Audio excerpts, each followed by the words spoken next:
Hello people, কেমন আছেন সবাই? যে গল্পের শেষ নেই, দেবীপ্রসাদ চট্টোপাধ্যায়ের লেখা আমার অসম্ভব প্রিয় একটা বইয়ের আজকে পড়ছি মনের মতো কথা। তবে শুরু করি। এই যে আমার দুই বাচ্চা, দুই বান্দর আছে আমার সাথে। হ্যালো, চলো শুরু করি। মনের মতো কথা। আরো একটুখানি তলিয়ে দেখা যাক। দেখা যাক ঠিক কোন ধরনের কথাগুলো শাসকদের মনের মতো কথা। খুব মোটামুটিভাবে বলতে হবে এই ধরনের কথা আছে দুটো। এক হলো এই যে দুনিয়া, এটা আসলে সত্য জিনিস নয়। আর দু নম্বরের কথা হলো এই দুনিয়াতে আসলে কোনো অদল বদল নেই। যা সত্য তা চিরকাল একই রকম, তা বদলায় না।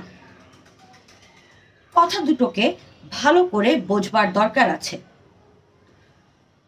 প্রথমত, দুনিয়াটাকে আমরা যেভাবে দেখি সেইভাবে দেখাটা ঠিক নয়।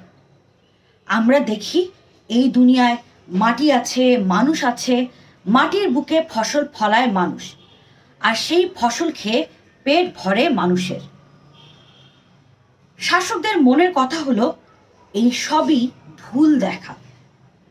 যেমন ভুল করে মানুষ অনেক সময় দড়িতে সাপ দেখে, সেই রকম আসলে ওখানে আছে দড়ি, সাপ নয়। তবু ভুল করে কেউ বা ভাবলো সাপই। এও তেমনি আছে অন্য রকমের জিনিস।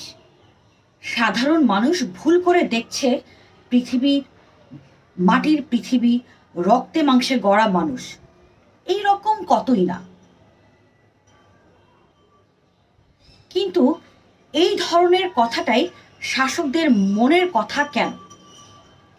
তার কারণ হলো সাধারণ মানুষকে যদি কোনো মতে বুঝিয়ে দেওয়া যায় যে এই পৃথিবীর, এই মাটির পৃথিবীটা সত্য নয়, রক্ত মাংস দিয়ে গড়া মানুষগুলো সত্য নয়, সত্য নয় মানুষের পেটের জ্বালা, সত্য নয় অন্ন বস্ত্র যা দিয়ে পেটের জ্বালা মেটানো যায়, শীতের হাত থেকে শরীরকে বাঁচানো যায়, তাহলে সাধারণ মানুষের মনটা অন্য দিকে যাবে।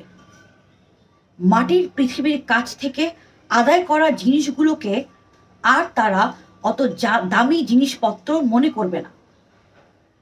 আর সাধারণ মানুষের মন যদি সত্যি অন্যদিকে যায়, তাহলে শোষকরা তো দিব্যি নিশ্চিত।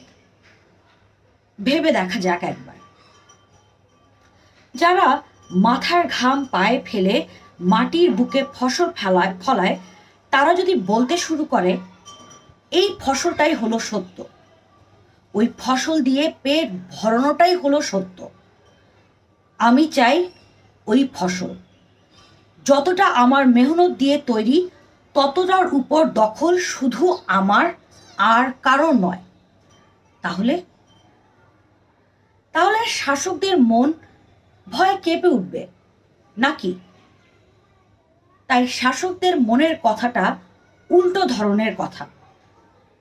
মাটির পৃথিবীটা সত্য জিনিস নয়, এর পেছনে অন্য কিছু আছে যা সত্য, যা বাস্তব। আর অদল বদল, পৃথিবীটা কি সত্যি বদলে যায়?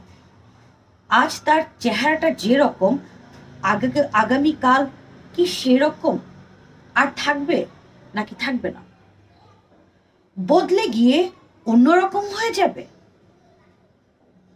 শাসকের দল নিশ্চয়ই আর্তনাদ করে বলবে, না না, তা নিশ্চয় না, তা কখনই হতে পারে না। আজকের দিনে পরের মেহনত দিয়ে গড়া জিনিস লুট করে যেরকম মজার দিন কাটছে, বরাবরই যেন সেই রকম ভাবে দিন কাটে। পৃথিবী বদলে গিয়ে অন্যরকম হয়ে গেলে চলবে কেন? আসলে পৃথিবীতে অদল বদল বলে আমরা যা কিছু দেখি তার সবটুকুই হলো দেখার ভুল। বদল আসলে নেই। ভুল মনে করছি, বদল দেখছি বুঝি। এও ওই দড়িতে সাপ দেখবার মতোই। শোষকের দল এই কথাটাও সাধারণ মানুষকে বিশ্বাস করাতে চায়, বলতে চায় পৃথিবীটা চিরন্তন, অদল বদল বলে বাস্তবিকই কিছু নেই পৃথিবীতে।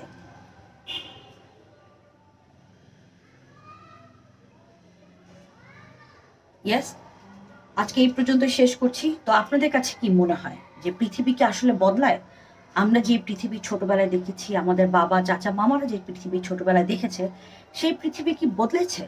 আর আপনার কাছে কি মনে হয় যে এই শাসক শ্রেণী সম্পর্কে বা এইসব আইন কানুন সম্পর্কে এটা আসলে আপনার উপর কতটা প্রভাব ফেলে, বা আপনার আশেপাশে অন্য যারা আপনার থেকে একটু অবস্থানে বড় বা আপনার থেকে একটু উঁচু অবস্থানে আছে তাদের উপর কিভাবে প্রভাব ফেলে? আমাকে কমেন্টে জানাতে ভুলবেন না। আর যে গল্পের শেষ নেই, দারুণ ইন্টারেস্টিং একটা বই। আপনারা যারা শুরু থেকে দেখেনি তারা যদি প্রথম পর্বগুলো আমি দিয়ে দিচ্ছি, যদি দেখেন তাহলে খুবই মজা পাবেন। কারণ এই বইটা শুরু হয়েছে একটা পর্যায়ে, তো আমাদের জীবনটা তো আসলে কি আমরা একটা একটা করে স্টেপ পার হই, তো এই মানুষের ইতিহাসটা ওরকম। তো প্রথম থেকে শুনে আসলে যে আজকে এখন এই কথাগুলো বলা হচ্ছে, এটার সাথে আপনি রিলেট করতে পারবেন বিষয়গুলোকে। তো থ্যাংক ইউ, সবাই ভালো থাকেন, টাটা।